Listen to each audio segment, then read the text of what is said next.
로마서 4장 13절부터 25절까지. 로마서 4장 13절부터 25절까지 같이 읽습니다.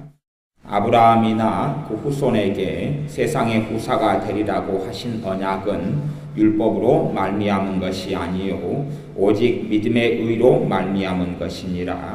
만일 율법에 속한 자들이 후사이면 믿음은 헛것이 되고 약속은 폐하여 졌느니라. 율법은 진노를 이루게 하나니 율법이 없는 곳에는 범함도 없느니라. 그러므로 후사가 되는 이것이 은혜에 속하기 위하여 믿음으로 되나니 이는 그 약속을 그 모든 후손에게 굳게 하려 하심이라.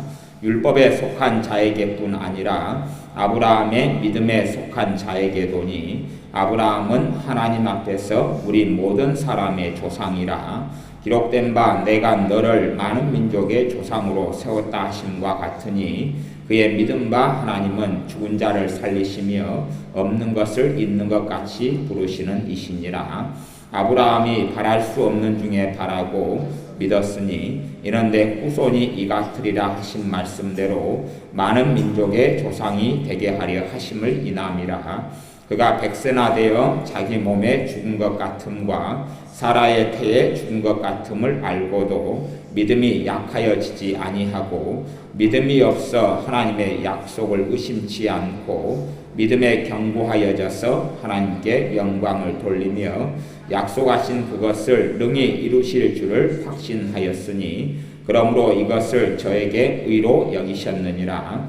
저에게 의로 여기셨다 기록된 것은 아브라함만 위한 것이 아니요 의로 여기심을 받을 우리도 위함이니 곧 예수 우리 주를 죽은 자 가운데서 살리신 이를 믿는 자니라. 예수는 우리 범죄함을 위하여 내어줌이 되고 또한 우리를 의롭다 하심을 위하여 살아나셨느니라. 아멘. 로마서 4장 마지막 25절에는 예수님은 우리 범죄함을 위하여 내어줌이 되고 또한 우리를 의롭다 하심을 위하여 살아나셨느니라. 우리는 사도신경에서 예수님의 죽음과 부활에 대해서 신앙을 고백합니다.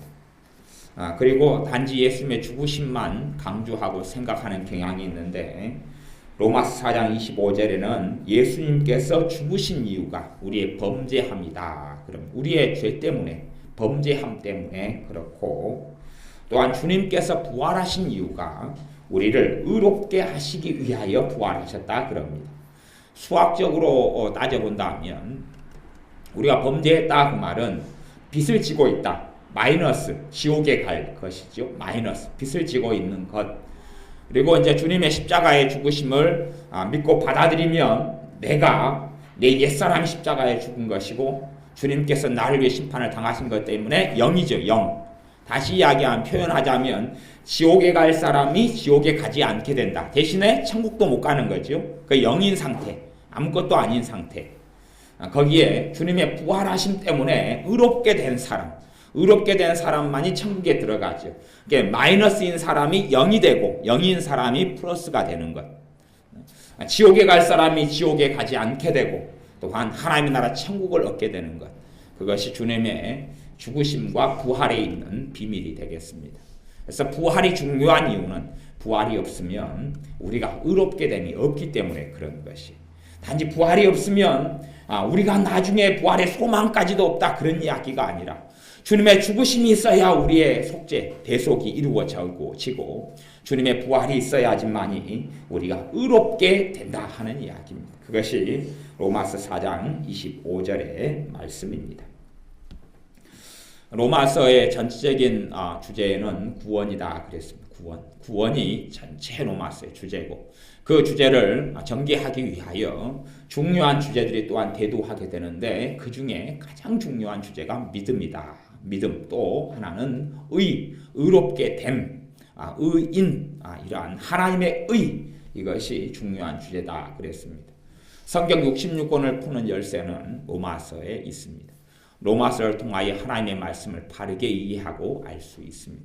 로마서를 통하여 우리 주님의 십자가의 죽으심의 가치가 왜 있는지, 왜 주님이 죽으셔야 됐는지, 또한 오늘 로마서 4장 25절 말씀을 통해서는 주님께서 왜 부활하셔야 됐는지, 십자가에만 죽으시고 그 다음에는 다시 하나님의 영광을 취하시면 될 터인데 왜 다시금 이 사람이 부족한 육신을 다시 부활체를 입으셨는지, 전능하신 하나님의 존재에 비하면 아무리 부활체가 부활하신 몸을 입는 게 대단하고 중요해도 단지 그것도 전능하신 하나님의 영광에 비하면 아무것도 아닌데 왜 그 다시 부활하신 몸을 입을 수밖에 없는지 그것이 나와 있습니다.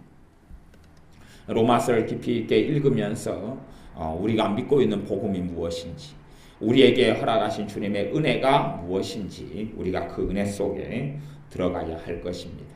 로마서 읽을 때는 우리에게 정말 필요한 것이 겸손하고 겸비한 마음이 우리에게 정말 필요한 것이 됩니다.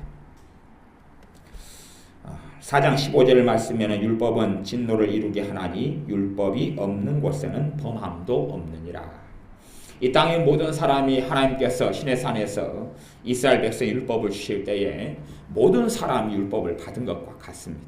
왜냐하면 이스라엘 민족은 제사장 나라이기 때문에 그렇습니다. 제사장 나라라는 것은 그 나라가 대신하는 것이, 다른 나라를 대신하는 것이. 그래서 모세가 시내산의 언약을 모세를 통하여 하나님께서 이스라엘과 맺으실 때에 사실은 전 세계 모든 민족이 그 언약 아래 들어간 것과 똑같은 것이에요. 단순하게 이스라엘만이 하나님을 만나고 섬기는 게 아니라 모든 민족이 그 속에 율법 아래에 들어가고 갇히게 되는 것입니다. 그래서 이방인에게는 구약의 율법이 무용한 것이 아니라 이방인에게도 율법은 살아있고 율법은 생생합니다. 하나님의 심판은 율법을 통해서 이루어지는 것이고 하나님의 영원한 심판 율법을 통해서 이루어집니다. 우리가 좀 너무 쉬운 신앙생활을 하려고 그러면 안 됩니다. 쉬운 신앙생활이라는 것은 말씀을 너무 쉽게만 배우고 알려 그러면 곤란하다, 그런 것이. 로마서 같은 말씀을 읽을 때 말씀이 너무 어렵다 그러면 내 수준이 좀 많이 떨어진다 이렇게 생각하실 수밖에 없어요. 성경에 로마서보다 어려운 말씀 훨씬 더 많습니다. 66권 가운데 특별히 선지서들 같은 경우는 이사야, 예레미야 이렇게 가면 꽤 어렵고 난해한 것이 많이 있어요. 그냥 사건과 일들과 사람들이나 왕이나 나타나 있는 사사기라든지 열왕기상하, 역대상하, 사무엘상하 이런 것은 또 느헤미야, 에스라, 에스더, 룻기 이런 건 좀 쉽겠지요. 하지만 사실은 어려운 성경도 굉장히 많아요. 또 애언서들도 많고 그래요. 그런 가운데 로마서 정도다 그러면 이것은 중간쯤 간다 이렇게 생각하시면 좋겠어요. 그래서 로마서에 대한 이해력이 우리에게는 꼭 필요합니다. 의롭게 된다. 또 믿음 이런 것을 어렵게 생각하면 절대 안 됩니다. 우리의 믿음이 탄탄해져야 됩니다. 우리가 알고 있는 이 지식, 하나님의 말씀에 대한 지식은 꼭 필요합니다. 지식이 있을 때 그 지식을 통하여 우리의 믿음이 나타날 수가 있는 것이, 지식이 무용지물이 되는 게 아니에요. 하나님 말씀을 하지만 단지 머리에만 들어가서 되는 게 아니라 머리에 들어가는 말씀이 가슴속까지 내려와야 합니다. 말씀의 가슴속까지, 말씀의 마음속까지 들어와야 돼요.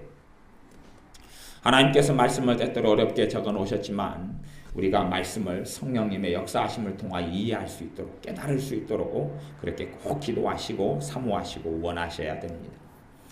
사실은 어떤 면에서는 로마서를 읽을 때 되면 우리가 느끼거나 제가 느끼는 건 그렇습니다. 참 먹고 사는 것과는 별로 상관이 없다. 어떻게 하면 자식을 좀 멋있게 키우는 방법을 좀 써놓든지, 어떻게 하면 돈을 좀 잘 버는 방법, 사업을 잘하는 방법을 써놓지, 그렇게 지금 우리하고 별로 상관없는 거의 4,000년 전의 인물인 아브라함을 써놓네. 아브라함은 BC 한 2,000년경의 인물입니다. 우리하고 격차는 4,000년이에요. 아니 쾌쾌 묵은 호랑이 담배 물던 시절 이야기도 아니고 그때 아브라함이 뭐 중요하다고. 아브라함. 아니 믿음이 도대체 뭐가 중요하다고. 믿음. 우리의 당장 필요가 있는 건강이라든지, 당장 필요가 있는 직장 생업 문제라든지, 당장 다급하고 힘든 문제라든지 그걸 좀 해결할 수 있는 방법을 좀 제시해달라. 그래야 될 것 아닙니까? 오늘 또 상담 전화들이 먼 곳에서 좀 왔는데 그 양반들 입장에서는 다급하고 힘든 문제 가지고 저한테 전화하고 연락을 했죠. 한번 생각해 보세요. 자기들의 다급한 문제를 해결하기 위해서 로마서를 보는데 로마서에는 해결할 것이 없는 거예요. 사실은 해결할 건덕지가 없어요. 하나님께서 이 말씀을 쓰신 것은 그래서 하나님의 관점과 우리의 관점이 다르다 그거예요. 다른 것 중에 하나님이 정말 중요하게 생각하는 것하고 우리가 정말 중요하게 생각하는 게 다르다 그런 것이에요. 사실은 우리의 생각이 하나님께 맞추어져야 되느냐, 하나님 우리에게 맞추시냐 그런 질문을 할 때 당연히 정답은 있습니다. 정답은 뻔하지요. 우리의 생각을 하나님께 맞추어야 됩니다. 하나님이 중요하다고 생각하는 것에 우리가 중요성을 두어야 됩니다. 하나님이 정말 가치 있다고 생각하는 것에 가치를 두어야 됩니다. 여기서는 율법은 진노를 이루게 하나 율법이 없는 곳에는 범함도 없느니라. 율법을 다르게 이야기하면 그냥 편하게 이야기하면 하나님의 법입니다. 하나님의 법, 하나님이 정한 법, 하나님이 정한 법. 법이 있으면 법에는 상을 주는 것은 법은 없죠. 법은 어기느냐 지키느냐 하는 것이 사실은. 근데 하나님의 법에는 상도 있어요. 순종할 때 받게 되는 복이 있어요. 어기게 될 때 받게 되는 진노가 있어요. 신약 성경의 말씀에는 10개 가운데서 하나를 어기면 어기는 거다 그랬어요. 내가 살인도 안 해요. 간음도 안 해요. 도둑질도 안 해요. 그리고 다른 걸 다 안 해요. 다치지도 않고 막 그런데 우상숭배를 해버려요. 그러면 모든 것을 어긴 사람이 되는 것이에요. 법은 그래요. 그런 면에서 법은 진노를 이루게 한다. 법을 통해서 하나님의 법인 율법을 통해서는 하나님의 진노가 나타나게 됩니다. 각 사람들이 마음으로 생각으로 삶으로 지은 죄들을 통하여 입으로 지은 죄들을 통하여 하나님의 진노가 나타나게 됩니다. 그래 법이 없으면 법을 어기는 것도 없다 그러는 것입니다. 교통법이 있으면 교통을 어기는 일들이 많이 있습니다. 지켜도 내게 큰 유익은 없습니다. 그래서 우리가 빨간 신호등일 때도 차가 없을 때는 한국 사람은 빨리빨리 정신이기 때문에 그냥 눈치 보고 쓱 건너가잖아요. 그냥 양심이 있어서 빨간불일 때 아무 차도 없고 마음은 조급한데 빨간불에 가만 멈춰 있으면 얼마나 초조하고 힘듭니까? 특별히 차를 탄 사람은 더 알 것 같아요. 걷는 사람이야 조금 빨리 걸으나 늦게 걸으나 차이가 없지만 차로 움직이는 사람은 1분, 5분 만에 굉장히 먼 거리를 이동할 수 있기 때문에 차도 없고 한산한데 빨간불에 멈춰서 가지고 있으려면 꽤 답답하고 힘들 거예요. 그럴수록 마음이 조급하겠죠. 교통법이 있기 때문에 교통법을 어기고 범하는 게 있다 그런 말이에요. 하지만 하나님께서 이 천지만물을 창조하신 창조주로서는 하나님의 법을 이 땅에 선포하지 않을 수는 없습니다. 하나님의 공의를 선포하지 않을 수는 없어요. 이 땅을 무질서하게 방임하고 방치해두지 않은 분이 하나님이시기 때문에 하나님의 뜻을 율법에 계시를 해 놓으셨습니다. 그렇기 때문에 하나님의 법대로 하나님 뜻대로 살아갈 수밖에 없습니다. 각 사람들은 전능하신 창조주 하나님의 권세 아래에 하나님께 순종하고 하나님을 경외하며 하나님을 섬겨야 되는 것이 모든 민족들이 할 일입니다. 16절에 4장 16절 그러므로 후사가 되는 이것이 은혜에 속하기 위하여 믿음으로 되나니 이는 그 약속을 그 모든 후손에게 굳게 하려 하심이라. 후사가 되는 이것이 어떤 후사냐 하면 하나님의 나라를 유업으로 받게 되는 후사입니다. 하나님의 후사, 하나님의 자녀로서 하나님의 나라를 유업으로 받게 되는 후사. 그런 후사가 되는 것이 은혜에 속하기 위하여, 은혜에 속하기 위하여. 하나님의 나라를 유업으로 받는 것이 은혜에 속하기 위하여 하나님께서 길을 열어놓으셨다 그런 이야기입니다. 돈이 있는 사람, 성공한 사람, 유능한 사람, 지혜 있는 사람, 가진 사람, 아니면 잘나고 똑똑한 사람, 그런 사람들에게 하나님의 나라를 유업으로 주신 게 아니라 하나님의 나라를 유업으로 주신 것은 모든 천하 만민에게 열려있는 은혜의 길이다 그런 이야기입니다.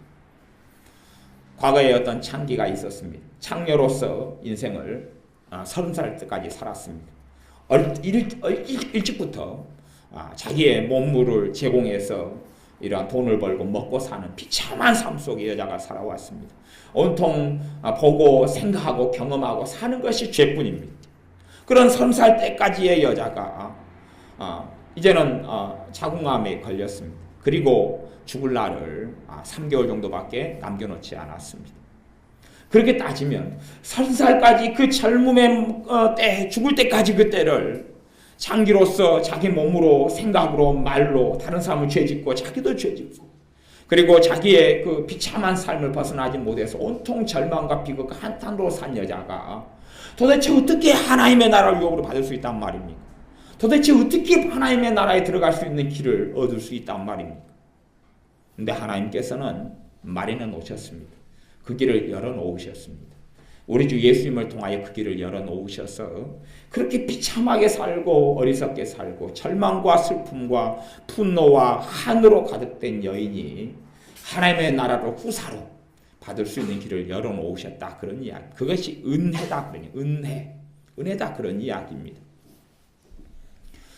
살아온 대로 하나님께서 언젠가는 심판하십니다. 모든 인류, 모든 과거, 현재, 미래의 모든 사람이 그리스도의 심판대 앞에 서게 될 것입니다. 그러나 어떤 사람에게는 그의 중보자가 계시고 어떤 사람에게는 그에겐 중보자가 없을 것입니다. 어떤 사람에게는 그에게 구주가 계실 것이고 어떤 사람에게는 영원한 대속의 피가 보혈이, 주님의 보혈이 역사할 것이고 어떤 사람들은 자신의 의로서만 하나님의 공의 앞에 서야 될 것입니다. 어떤 사람이 나이 60살까지 살았다고 칩시다. 60살까지 사는 것이 그의 인생의 전부입니다. 59년 동안을 말도 할 수 없는 악인으로 살았습니다. 참으로 악한 악인으로 59살까지를 살았습니다. 이제 내년 60살이 되는데 내년이면 인생이 끝입니다. 은혜의 길을 전능하신 하나님께서 열어놓지 않으셨다면 그 사람에게는 길이 없습니다. 왜냐하면 59살 때까지 악하게 살았는데 내년에 남은 1년을 아무리 선하고 아무리 의롭게 산다 그래도 하나님 앞에 나라에 들어갈 수 있는 길이 없습니다. 59 빼기 1 하면 남는 게 58 아닙니까? 58까지 그 악한 삶이 남게 되는 것이에요. 그러니 전능하신 하나님의 나라에 들어갈 수 있는 길이 어디 있단 말입니까? 사람들은 정말 많이 착각합니다. 어떤 착각을 하냐 그러면 자신들이 꽤 의로운 사람인 것처럼, 자신들이 꽤 괜찮은 사람인 것처럼, 자신들이 하나님의 나라에 그래도 들어갈 수 있는 사람인 것처럼 착각을 굉장히 많이 합니다.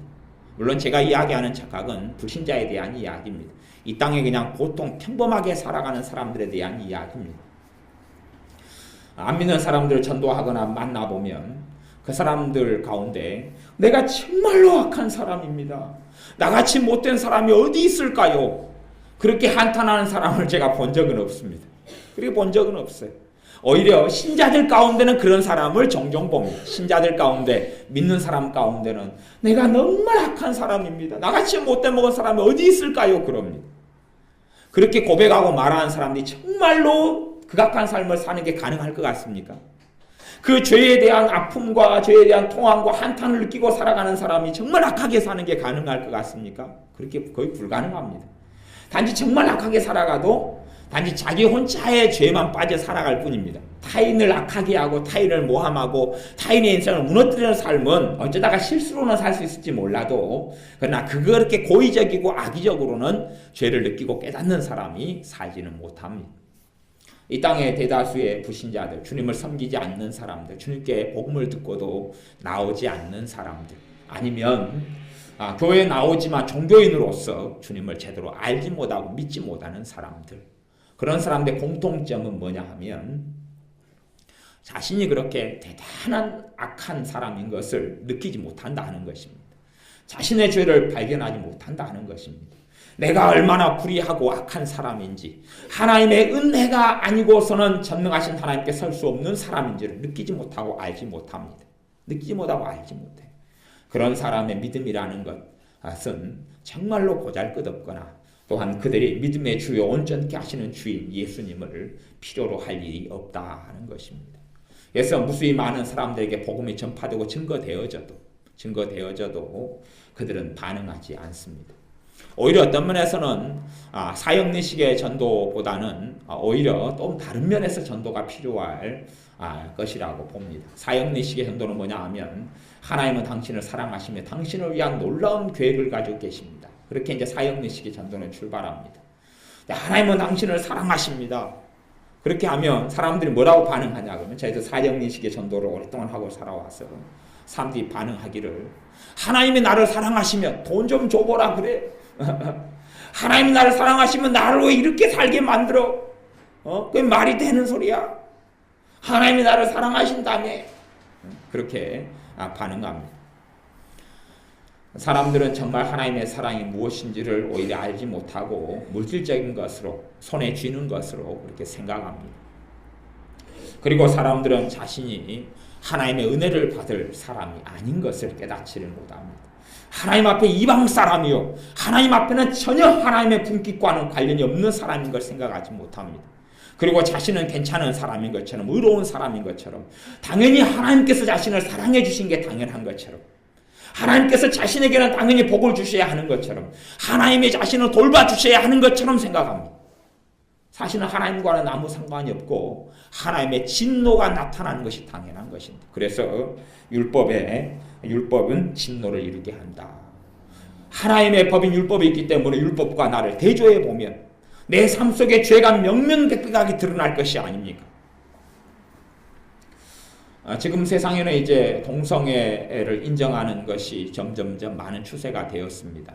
동성애 법, 그리고 심지어 이번에 서울시 무슨 뭐가 통과하면서 학생 조례 아닌가 이런 게 통과하면서 학생들 사이에 동성애를 허용하는 분위기 속에 흘러갔고, 영국 성공회 같은 경우는 목사님들, 신부님들을 동성애자들을 안수를 주기 시작하고, 또 심지어 누구 유명한 무슨 가수는 자기가 목사가 되고 싶다. 그 이유가 뭐냐 그러면 막 옷도 벌거벗고 춤추고 노래하는 어떤 가수요. 목사가 되고 싶은데 목사가 되어서 동성애자 결혼식을 주례하고 싶다. 그런 이야기를 합니다. 전혀 말도 안 되는 것을 하는 시대가 되었습니다. 그러면 성경에는요, 동성애 때문에 소돔과 고모라성이 하나님의 진노와 심판을 받았습니다. 동성애 때문에 얼마나 많은 하나님의 진노와 심판이 선포되었는지, 그게 하나님의 법이고 율법인데, 그 율법 하나님의 법을 버려버리기 때문에 동성애가 얼마나 악한 것인지를 발견하지 못합니다. 교회가 하나님의 법을 버려버렸기 때문에 그게 죄인지를 못합니다. 동성애자를 당연히 사랑해야 돼요. 동성애자도 구원의 대상이고 사랑의 대상입니다. 하지만 동성애 자체가 죄라는 것은 진리이고 절대 부정할 수 없는 사실입니다. 동성애에서는 돌아서서 하나님께 돌아와야 되는 것은 부정할 수 없는 사실입니다. 하지만 동성애자 자체는 사랑을 받아야 합니다. 용서받아야 되고 구원의 복음 속에 들어와야 됩니다. 그러나 그것이 죄인 줄을 알지 못하고 내가 의롭다, 내가 바르다 할 때는 아무리 하나님의 긍휼과 자비가 필요한 동성애자라 할지라도 주님의 복음 속에는 들어올 수가 없습니다. 내가 의롭다, 내가 바르다, 내가 정당하다, 아니 나 같은 사람이 어디 있느냐, 그럴 때는 그렇습니다. 좀 이상한 이야기를 하자면 좀 못되게 살아온 사람들이 있습니다. 그리고 어떤 사람은 피해자로 많이 살아온 사람들이 있어요. 못되게 살아왔다는 이야기는 가해자로 많이 산 사람들, 가해자로, 적당한 가해자, 너무 악한 가해자로 살아온 사람은 아주 포악하고 악이 가득하기 때문에 그런 사람은 거의 재고의 가치가 없습니다. 정말 못되게 살아온 가해자들은 자기가 정말 못된지를 모릅니다. 이게 적당한 가해자들, 적당하게 못되게 살아온 사람들 하고, 그다음 피해자로 산 사람이 있어요. 남에게 항상 구박당하고 멸시당하고 천대당하고. 그런 사람 가운데 복음을 전했을 때에 누가 더 복음을 받아들이고 주님의 용서를 받아들이고 사람이 변하느냐 그러면 희한하게 피해자로 산 사람보다, 피해자는 남에게 해를 안 끼쳤잖아요. 그치요? 피해자는 당하기만 당했어요. 폭행을 당하고 폭력을 당하고 사기를 당하고 모욕을 당하고 수치를 당하고 천대를 당하고.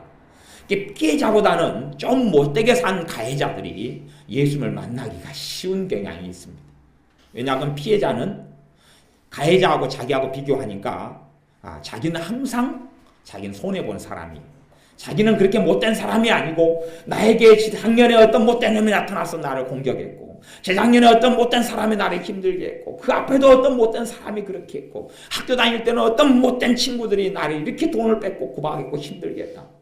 그러니 어떻게 이런 세상이 되냐? 다시 이야기하면 나는 의롭고 나는 바른데 왜 저들은 악하냐, 그런 것이.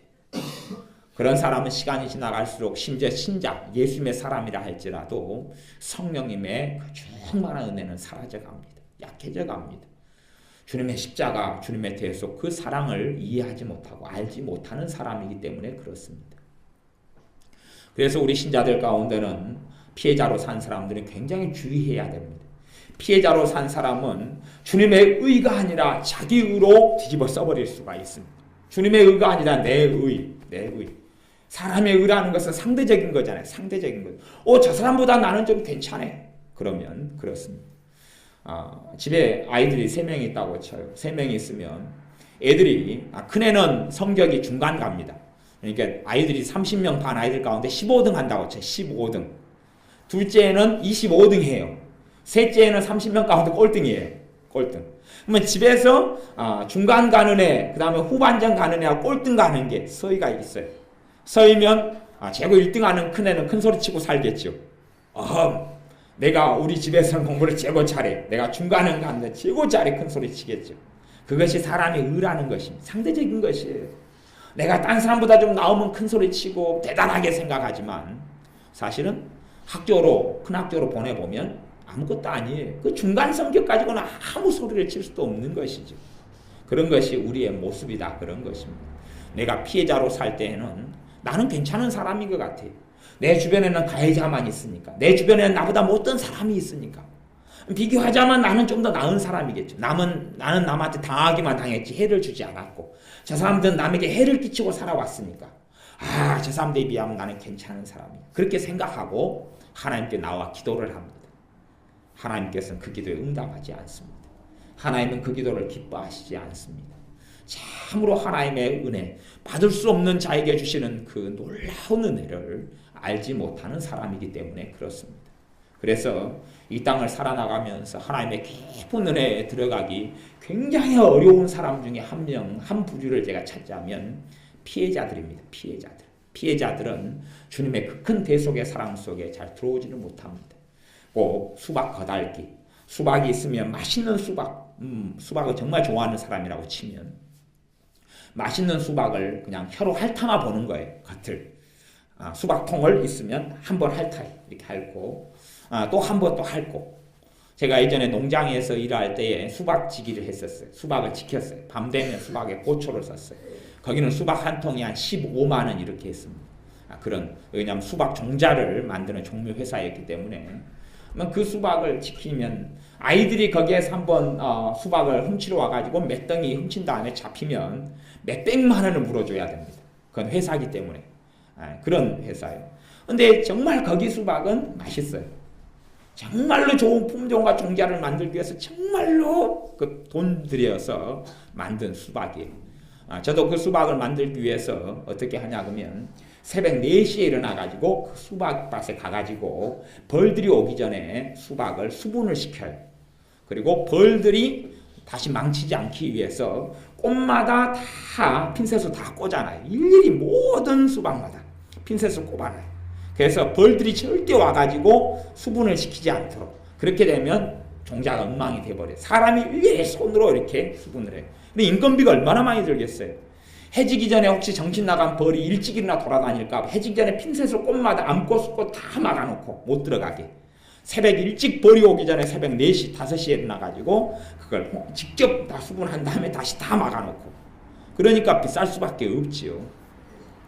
그렇게 맛있는 수박이라도 수박의 껍질을 혀로 이렇게 핥으면 하나도 맛이 없을 것입니다. 그런 것처럼 내가 피해자라고 생각하는 사람, 피해자로 살아가는 사람, 나에게 내가 어떤 해를 입고 살아가는 사람, 그것이 내 마음에 한이 되어 살아가는 사람, 그런 사람에겐 주님의 놀라운 은혜가 심령 깊숙한 곳까지는 들어오지를 않습니다. 왜냐하면 당하면 당할수록 자기 의가 강해지기 때문에 그렇습니다. 도토리 키재기죠. 도토리 키재기. 도토리들이 자기들이 아무리 내 키가 크다 해봐야 도토리 속에서는 누가 크고 작을 뿐이지. 그래서 끊임없이 원수 마귀가 공격하는 방법 중에 하나는 너가 피해자다. 그렇게 만들려고 그러는 것이. 너가 피해자다. 너가 손해를 보고 산다. 다른 사람은 못되고 악한데 너는 피해자다. 그러니 너가 정당하기 위하여 너의 주권을 행사하라. 그것은 좀 타당한 이야기도 있어요. 거짓과 참말을 막 섞어가지고 대신 너는 피해자다. 너가 얼마나 억울하냐 그런 것이. 이 땅의 노동자 계층도 억울하기 때문에 노조를 결성하고 데모를 합니다. 물론 꼭 노조를 결성하는 사람들을 보면 불쌍하고 없는 사람도 노조를 결성하지 않고 좋은 회사, 우리로 이야기하면 막 공단에 연봉 5천만 원, 7천만 원 하는 사람 노조를 결성해서 월급을 20% 인상, 10% 인상합니다. 그래서 8천만 원 연봉인 사람이 1억으로 올리고 그렇게 합니다. 우리 동네에는 그렇게 하잖아요. 근데 하청업체 직원들은 노조를 결성 안 하거나 해봐야 별로 힘을 발휘하지를 못합니다. 있는 사람이 더하다고. 대신에 그들이 노조를 결성해서 돈을 올리려는 것은 우리는 피해자다. 나는 피해자다. 나는 손해를 보고 있다. 그러니 돈을 더 내놔라 피해자다. 그래서 노동운동을 하는 사람들은 예수님을 거의 받아들이지 않습니다. 예수님을 전해도 피로를 느끼지 못합니다. 왜냐하면 자신은 불합리한 세상에 저항하고 있고 그 불합리한 원인이 죄 때문이 아니라 하나님이라고 생각하기 때문에 그렇습니다. 불합리한 세상의 원인은 인간의 죄 때문에 그렇습니다. 그런데 하나님 때문에 그렇다고 그러는 거예요. 자신들의 극악한 죄 때문에 그렇다는 게 아니라 하나님 때문이라는 것이.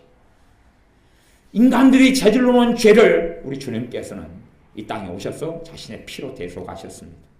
그런데 사람들은 자신들의 죄가 이 인간들의 죄가 원인이 아니라 하나님 때문이라는 거예요. 하나님의 문제 때문에 이 땅이 이렇게 불합리하지 않습니까? 그래서 노동운동하는 사람들은 하나님을 섬기지 않고 하나님께 돌아오질 않습니다. 전반적으로 돌아오질 않아요. 이 땅을 부조리하게 만드는 하나님이여 물러가라 그러는 것입니다. 사실은 그러는 것입니다. 자기는 피해자다고. 나는 억울한 사람이고 억울한 인생이라고 그러는 것입니다. 억울한 사람은 주님의 은혜 속에 들지를 못합니다. 주님은 고아의 아버지, 압제당한 자의 아버지가 맞습니다. 하지만 그들이 언제까지나 불평하고 불만하며 자신에게 가해자에게 대항하고 대적하며 가해자에게 대항하고 대적하는 것은 문제가 없습니다. 그건 대단한 문제가 아닙니다. 그럴 수도 있어요. 그렇게 또 해야 될 때도 있어요. 그러나 자신이 가해자에게 대항하고 대적하고 또 속으로 그들을 욕하고 헐뜯으면서 내가 그래도 괜찮다. 하나님 앞에서 나는 그래도 저들에 비해서 괜찮다고 생각하는 것이 끔찍한 문제를 가져온다. 그런 이야기입니다. 하나님 앞에서는 은혜가 아니면 하나님의 은혜가 아니면 아무도 하나님께 나아갈 수 없기 때문에 그렇습니다. 하나님의 은혜가 아니면 아무도 하나님 앞에 설 수가 없는 죄인들이 우리들이기 때문에 그렇습니다. 그러니 은혜를 알지 못하는 사람들은 그렇게 어리석은 길을 선택합니다. 하나님의 은혜가 아니고서는 그렇습니다. 애들이 싸우는 걸 보면 애들이 싸웁니다. 우리 승혜무진이가 싸워요. 오늘도 싸우고 어제도 싸우고 어제는 발 꼼지락거리는 것까지 싸우고 오늘은 설거지하다가 싸우고 잘 싸워요. 또 내일은 뭐 가지고 싸우는지 한번 제가 일기장에 한번 써보려고 합니다. 물론 내 일기장이 없어서 쓸 곳이 없는 게 문제지만 싸워요. 왜 싸웁니까? 네가 틀렸고 나는 옳다는 거지. 그지? 네가 틀렸고 나는 옳다. 네가 틀렸고 나는 옳다. 그러니 싸움이 많은 사람들은 자기 의가 강해질 수밖에 없는 것이. 데모하고 노동운동하는 사람들 싸우지요. 싸우니까 너희들은 틀렸고 나는 옳다는 거죠. 노조가 싸우면 노사가 서로 싸우면 회사 측인 너희들이 잘못이고 노동자는 우리는 의롭다는 것이죠. 노동운동하는 것이 잘못이라는 것은 아닙니다. 그 가운데 생겨나는 가장 어리석은 열매를 이야기하는 것이기 때문에 그렇습니다. 가장 어리석은 것. 노동운동해도 괜찮아요. 그럴 수도 있어요. 하지만 그것이 자신의 의로 발전해서는 안 된다 그러는 것이. 내가 누구에게 손해를 보고 피해를 당해요. 살다 보면 그럴 수 있어요. 또 내가 가해자가 될 수도 있어요. 뭐 부부간에는 쌍방이다 가해자이거나 쌍방이다 피해자인 경우는 다반사예요. 부부간의 문제는 다 그렇잖아요. 양자 책임이 있기 때문에요. 한 사람이 가해자이면서 피해자고 상대방도 가해자이면서 피해자예요. 그럴 수밖에 없어요. 또 애들도 자기들이 일방적으로 피해자라고 생각하지만 애들도 사실은 부모에게는 가해자인 경우도 꽤 많이 있어요. 애들이 사고만 치고 문제만 일으키면 부모들이 한 짐을 덜어가지고 더 편하게 살 것 아니에요. 그러니 우리의 삶 가운데 우리가 피해자의 자리에서는 안 서야 합니다. 피해자의 자리에 서서는 안 돼요.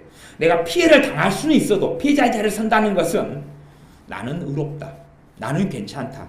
나는 그래도 저 사람보다는 낫다. 이런 상대적인 의 가운데 들어가서는 안 된다는 이야기입니다.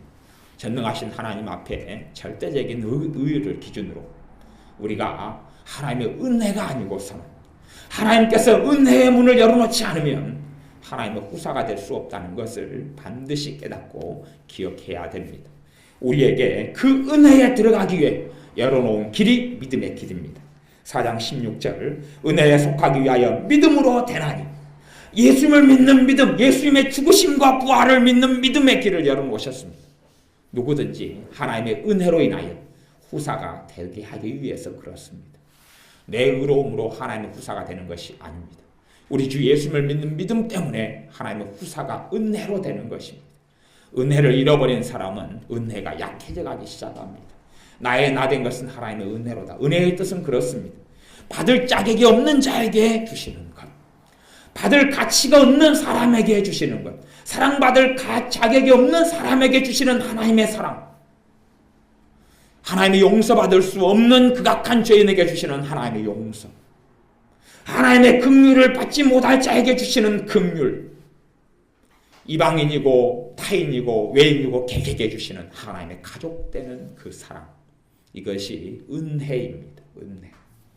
그래서 은혜를 아는 사람은 은혜 속에 살아갑니다. 우리가 은혜 속에 살아가는 걸 아는 사람은 그분의 은혜가 넘칩니다. 우리의 죄를 발견하고 우리의 죄악 속에서 주님의 십자가를 의지하는 사람은 은혜를 누리게 됩니다. 은혜를 누리게 되는 삶 속에 우리가 드시기를 바랍니다. 여러분의 삶 속에 믿음이 더 굳건해지고 강해지시기를 바랍니다. 18절 보면 아브라함이 20절 믿음이 없어 하나님의 약속을 의심치 않고 믿음에 견고하여져서 하나님께 영광을 돌리며 그렇게 말씀했습니다. 물론 이제 성경 번역상에 좀 문제가 14장 20절에 있는 구절인데 믿음이 없어 하나님의 약속을 의심치 않고, 믿음이 없는 사람이 어떻게 하나님의 약속을 의심치 않다 믿는다 그건데 믿음이 없어가 좀 문맥상 안 맞죠. 믿음을 가져서 약한 믿음일 때에 믿음을 가져 그런 말이 문맥상이 좀 더 맞는 단어가 될 것이, 번역상이 좀 오류 이렇게인 것으로 봐요. 뭐 어떻게 믿든지 간에 상관없이 중요한 포인트는 믿음이라는 것이 믿음으로 인하여 하나님의 약속을 의심치 않고 믿음이 이제 더 견고해져서, 그러니까 그 앞에 구절은 믿음이 약할 때나 이제 시작할 때의 것을 이야기하죠. 믿음이 더 견고해져서 하나님께 영광을 돌린다. 믿음이라는 것은 내 의하고는 상관없는 것입니다. 믿음이라는 것은 누구에 대한 믿음이에요? 우리 주 예수 그리스도에 대한 믿음이에요. 그러니까 나하고는 내 능력에 대한 믿음, 내 돈에 대한 믿음, 내 재능에 대한 믿음, 내 미래에 대한 믿음? 아니요, 그런 게 아닙니다. 우리 주 예수님의 십자가에 대한 믿음, 우리 주 예수님의 부활에 대한 믿음, 우리 주 예수님의 그 대속에 대한 믿음, 우리 주 예수님의 보혈에 대한 믿음, 우리 주 예수님의 사랑에 대한 믿음이에요. 그에 대한 믿음이 견고해져서 또 하나님의 약속을 의심치 않고 하나님께 영광을 돌리는 삶, 우리의 삶이 믿음으로 살아나가는 삶이 되시기를 바랍니다. 믿음으로 사는 삶이 되시기를 바랍니다. 믿음으로 산다는 것은 은혜로 산다, 이렇게 다시금 말을 바꿀 수 있습니다. 믿음으로 사는 삶, 나를 믿는 믿음으로 사는 게 아닙니다. 그런 사람은 복된 사람입니다. 나를 믿는 믿음이 아니라 주님을 믿는 믿음으로 사는 것이, 내 의를 믿는 믿음이 아니라 주님의 의를 통하여 나를 구원해 주시는 것을 믿는 사람. 그래서 믿음의 내용은 복음 전반적인 것은 믿음의 내용이 될 것입니다. 내가 믿는 것은 복음의 내용, 하나님의 말씀에 약속한 복음의 내용이 우리가 가져야 될 믿음에 대한 내용이 되어집니다. 주 예수님을 통하여 내가 하나님의 자녀가 된 것을 믿는 믿음. 값없이 예수님의 피를 통하여 나는 피 흘리지 않고 하나님 편에서는 말로 다 쓰면 상상할 수 없는 대가를 치르셨고 내게는 값이 없는 것이, 나는 값이 없이 단지 그분의 자비와 긍휼과 은혜를 통하여 내 죄가 용서함 받는 그것을 믿는 믿음. 그러니 사람들 눈으로는 고린도전서에 말씀하듯이 주님의 복음이 정말 미련하고 어리석게 보인다, 그 말이에요. 전도로 예수님의 복음을 전하는 전도를 통하여 예수를 믿고 하나님의 자녀가 되는 것이 너무 어리석게 보이는 것이, 그렇게 되는 건 아니에요. 돈 5천만 원 냈으면 5천만 원짜리 물건을 살 수 있는 거예요. 5천 원을 냈으면 5천 원짜리 물건을 사는 것이, 그것이 세상의 방식이잖아요. 그러니 사람들께 생각해요. 하나님께 뭘 바치고 공로를 쌓으면 천국을 얻고, 그것이 로마 카톨릭의 이 복음에 속한 진짜 복음은 아니에요. 혼합된 복음이 그런 것이. 뭔가 대가를 치루어야지 그래서 불교 같은 데는 고행이 있고 힌두교도 고행이 있어요. 고행. 심지어 천주교에도 고행이 있어요. 고행. 고행은 스스로 자기 몸을 막 괴롭게 하는 거예요. 괴롭게 하는 거예요. 신자가 금식하는 건 고행이 아닙니다. 그건 고행하고 다른 것이에요. 고행이 아니에요. 자기 몸을 괴롭게 만들고 힘들게 만드니까 그게 공로가 되어서 천국에 들어간다. 그건 말도 안 되는 것이. 그건 거짓말이에요. 거짓말. 근데 세상 사람들은 고행을 믿어요. 고행을. 대가를 치러야 합니다. 제가 복음을 위해서는 대가를 치러야 된다고 설교를 많이 했어요. 그건 또 그거하고는 다른 것이. 그건 다른 것이. 천국에 들어가기 위해서 대가를 치러야 한다. 그런 건 아니에요. 하나님 나라에 들어가기 위해서 대가를 치르는 삶을 살아갈 때 우리의 믿음을 견고하게 지키고 유지할 수 있는 것이지, 그것이 있으니까 구원을 받는다. 그런 건 또 아니에요. 다른 이야기. 그런 두 가지의 양면성이 존재합니다. 우리가 하나님의 자녀가 되는 것은 우리의 대가가 아니에요. 우리의 공로가 아닙니다. 우리의 공로가 아니에요. 내가 이 땅을 살아나가면서 가장 크게 얻는 복은 하나님의 후사가 되는 것입니다. 하나님의 치르신 대가, 우리 주 예수 그리스도의 십자가를 통하여 그분의 공로를 힘입어서 우리의 믿음을 통하여 하나님의 자녀가 되는 것입니다. 하나님께서는 그렇게 말씀합니다. 주 예수를 믿으라 라고 말씀하십니다. 우리의 주님은 영원한 주님이 되십니다. 단지 우리가 예수님을 처음 믿었을 때만이 아니라 날마다 매일매일 살아갈 때에 온전케 하시는 주님을 믿고 그분과 함께 사는 것입니다. 우리 주님은 불상 같은 존재가 아닙니다. 우리 주님은 말 못하는 목석이 아닙니다. 우리 주님은 말 못하고 그림 같은 것이 아닙니다. 북한에 가면 지금 이제 김정일의 초상화를 그려놓고 그 앞에서 인사도 하고 절도 하겠죠. 지난번에 김정일이 죽었을 때는 김정일이 동상이 좀 숫자가 적어가지고 김일성 동상 앞에서 김정일이한테 절을 했다 그러더라고요. 그런데 말 못하는 것입니다. 이제 김정일이 시체는 박제가 되어서 관 속에 누워 있습니다. 그걸 또 우상으로 섬기고 막 절을 하죠. 살아있는 김정은이에게 또 절을 하고 그를 우상화 작업을 진즉 시작했습니다. 하지만 그런 김정일의 사진이 있고 시체가 있다 손치더라도 말 못하는 우상일 뿐입니다. 새로운 우상이지. 우리 주님은 그런 분이 아니십니다. 주님은 살아계신 분입니다. 주님은 살아계신 분. 주님은 만왕의 왕입니다. 그분의 성령님을 통하여 신자와 함께 거하시고 교통하시고 교제하시는 분이십니다. 말 못하는 그런 우상이 아니에요. 만왕의 왕이셔요. 주님을 어떤 사람은 믿긴 하지만 이런 초상화처럼 믿는 사람이 있어요. 초상화처럼. 그림처럼. 그냥 그림. 성화 그림처럼. 성화 그림에 있는 예수님의 사진은 그냥 탤런트의 사진, 영화배우의 사진이지 예수님의 모습은 아닙니다. 그냥 예수님의 모습인 것 같다 생각하고 여러 종류의 성화 사진이 존재할 뿐이에요. 그러나 진짜 예수님의 모습은 추측할 수가 없습니다. 대신에 제가 그 팔레스틴 중동 지역에서 살아가는 그 두상 구조, 과학자들이 팔레스틴에 사는 사람들 두상 구조를 연구해가지고 예수님의 얼굴이 이렇게 생겼겠다라고 이제 과학자들이 만든 예수님의 초상화가 있어요. 제가 그걸 봤더니 꽤 못생기셨더라고요.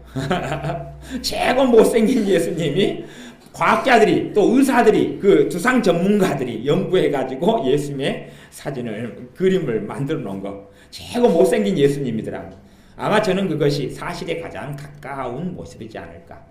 그래서 우리 주님에 대해서 이사야 53장에 보면 그는 참 흠모할 만한 것이 없다. 대신에 그분의 성령의 충만한 역사로 사람들에게는 사랑스럽고 또 점점점 은혜스러워 가셨지만 그러나 볼품 보기에는 정말 볼품없는 그냥 그런 패션 오브 더 크라이스트에 보는 예수님의 모습 같은 경우는 굉장히 막 건장하고 근육도 좋고 얼굴도 잘생기고 근데 그건 탤런트지 예수님이 아닙니다. 우리 주님께서 우리를 위해서 희생하신 것이 정말 멋있는 것. 구유에서 태어나시고 정말 볼품없는 자리에 태어나시고 아무도 알아주지 않는 단지 그 정말 가장 하찮은 사람들 목자들이 알아주는 그 정도의 탄생. 그리고 이 땅 위에 살아나갈 때 멸시받고 죽음의 위협 속에 사시고 그러면서 우리를 위해 십자가를 지시는 그 길을 걸어가신 그 주님의 그 사랑이 지금도 영원히 계속되는 사랑입니다. 내가 주님을 믿는 믿음을 통하여 지금도 누릴 수 있는 사랑입니다. 우리의 믿음은 신자의 삶은 믿음에서 믿음으로 이르게 하나니 오직 의인은 믿음으로 말미암아 살리라. 하나님의 자녀들은 믿음으로 살아야 한다 그런 이야기입니다. 시작도 믿음이요 끝도 믿음이라는 이야기입니다. 갈수록 시대가 되어져 갈수록 믿음에 대한 것은 약화가 되어져 갑니다. 믿음이 약화가 되어져 가요. 믿음의 중요성이 점점점 사라져 갑니다. 교회 설교 속에도 믿음에 대한 설교가 사라져가고 없어져 갑니다. 그리고 심지어 어떤 사람은 로마서를 부정하는 설교나 말씀을 가리키고 책을 쓰는 사람들도 요즘에 이제 생겨났습니다. 하지만 믿음은 항상 아무리 중요해도 아무리 강조해도 이런 절대 부족함이 없는 것이 믿음입니다. 대신에 그냥 믿음 이렇게 하면 틀리고 우리가 믿음의 내용은 마음속에 품고 있어야 됩니다. 우리 주 예수님을 의지한 믿음입니다. 그냥 믿음이 아니라 우리 주 예수님의 십자가를 의지한 믿음입니다. 아버지 하나님의 사랑을 믿는 믿음입니다. 하나님의 자비를 믿는 믿음입니다. 하나님의 말씀을 믿는 믿음. 성령님께서 우리와 내주하시는 것을 믿는 믿음. 이제 성경에 있는 말씀에 하나님의 자녀에 대한 것을 믿는 믿음. 무엇보다도 복음의 중심, 복음의 핵심을 믿는 믿음. 그 믿음을 통하여 우리가 하나님과의 바른 관계 속에 거하게 되는 것입니다. 그 믿음이 약해져 가면 하나님과 관계가 약해져 가고 무너져 가는 것이 믿음이 약해져 가면 그래서 우리가 주님의 나라에 설 때까지 주님 앞에 설 때까지 우리의 믿음을 견고하게 만들고 털을 강하게 해야 되는 것입니다. 성경에도 굳게 한다 이런 단어가 있는데 굳게 한다, 튼튼하게 한다, 보장한다 그렇게 표현할 수 있어요. 우리의 믿음이 튼튼하게 만들고 강하게 만들고 건축해 나가는 사람들이 되어져야 됩니다. 우리의 삶 속에 내 의로 살고 내가 다른 사람과 비교해 사는 게 아니라 주님 앞에서 내 의를 돌아보아 내 자신이 자랑하고 드러낼 만한 의가 없다는 것을 꼭 발견하는 사람들. 그리하여 주님께서 내게 치르신 그 은혜가 얼마나 크고 지금도 사실은 얼마나 값비싼 대가를 성령 하나님께서 치르고 있는 줄 알아야 됩니다. 생각해 보세요. 우리가 하수도 막 썩은 냄새가 풀풀 올라오는 그런 하수도를 옆에 끼고 우리가 산다면 그래서 가만히 방에만 있어도 막 하수도 썩은 냄새가 풀풀 올라오고 아니면 똥물이 역류해가지고 똥 냄새가 막 불불 끓어올라오는 방에서 내가 산다면 얼마나 괴롭겠어요. 그죠? 한 일주일간 그런 방에서 한번 지내보시면 어떨까요? 막 똥 냄새가 끊임없이 올라오고 하수도 썩은 냄새가 끊임없이 올라오는 데서 한번 우리가 한 주일 지내보면 근데 성령님은 우리와 함께 지내시거든. 성령 하나님께 그 거룩하신 성령님은 거룩하신 하나님의 영이시고 거룩하신 예수님의 영이시는 그 삼위일체 하나님 되신 성령 하나님께서 나와 함께 지내거든. 나와 함께 지내고 나는 끊임없이 마귀가 주는 것을 계속 먹어대고 마귀가 주는 생각과 감정을 계속 먹어대고 그렇죠? 절망, 근심하지 말라 그러는데 말라는 것은 우리 청개구리 띠들이기 때문에 오기로 근심을 하고 절망하지 말라, 탄식하지 말라, 두려워하지 말라, 놀라지 말라 그러는데 막 개수가 오기로 막 그냥 막 받아들이고 받아먹고 성령님께서 거기서 버티고 계시는 거예요. 야, 참 내가 네 안 떠날라니까 나 고생이 심하다. 언제까지 그럴까? 네 언제 빨리 죽을래?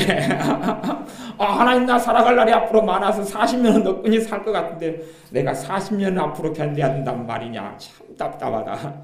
성령 하나님께서 얼마나 말할 수 없는 탄식으로 우리 안에서 계시겠는지 생각해 보셔야 됩니다. 그것이 삼위일체 하나님께서 치르시는 대가입니다. 성령 하나님께서 우리 때문에 지금도 대가를 치르고 계셔요. 썩은 하수도와 우리 마음이 비교가 되겠습니까? 차라리 썩고 똥냄새 나는 곳에서 지내는 게 더 쉬울 거예요. 성령 하나님께서 우리 안에 내주하시는 것보다는 똥냄새하고는 코만 그냥 막아보면 될 거 아닙니까? 코에다가만 그 스펀지 솜을 집어넣어가지고 막아버리거나 아니면은 빨래 집게로 코를 찝어버리면 될 텐데 안 되면은 정 안 되면 그 똥냄새 나는 곳에다가 향기나 같은 거 하나 몇 개 설치해 놔가지고 그냥 냄새 희석시키면 될 거 아니에요. 하지만 우리 마음속에 있는 죄와 악과 또 끊임없이 마귀가 주는 쓰레기들을 받아먹는 것은 어떻게 통제를 하실 수가 없는 것이. 우리가 하나님의 자녀이기 때문에 자녀처럼 대우하시기 때문에 자녀를 개나 돼지처럼 취급하지 않기 때문에 성령님께서 우리를 권고하시고 감동하시고 그리고 하나님의 말씀 안에 믿음으로 살라고 우리를 이끌어 가시기를 원하시지만 우리를 강제로 조정하시지 않으시는 거기 때문에 그래요. 그래서 우리의 삶 속에 하나님 주신 그 큰 은혜를 우리가 생각하면서 믿음으로 사는 삶을 살아가야 합니다. 사람 원망하고 탓하지 말고 오히려 감사하고 용서하기를 좋아하고 그렇게 살아갈 때 하나님께서 기뻐하시는 은혜 받은 사람으로 살아가게 될 것입니다. 기도하겠습니다. 우리가 살아가면서 피해자로 자주 살면서 하나님의 의보다는 우리 주님의 십자가를 통한 의보다는 우리의 의 속에 내가 잘났고 내가 의롭고 나는 남보다 죄가 더 없고 허물이 더 적다는 내 의 속에 들어가면서 주님의 은혜를 망각하고 잊어버리는 죄인들이 우리들입니다.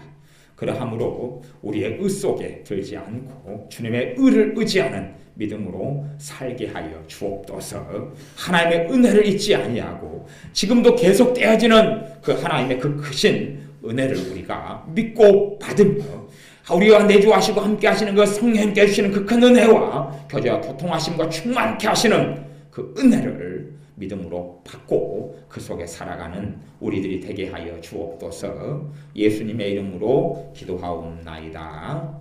아멘.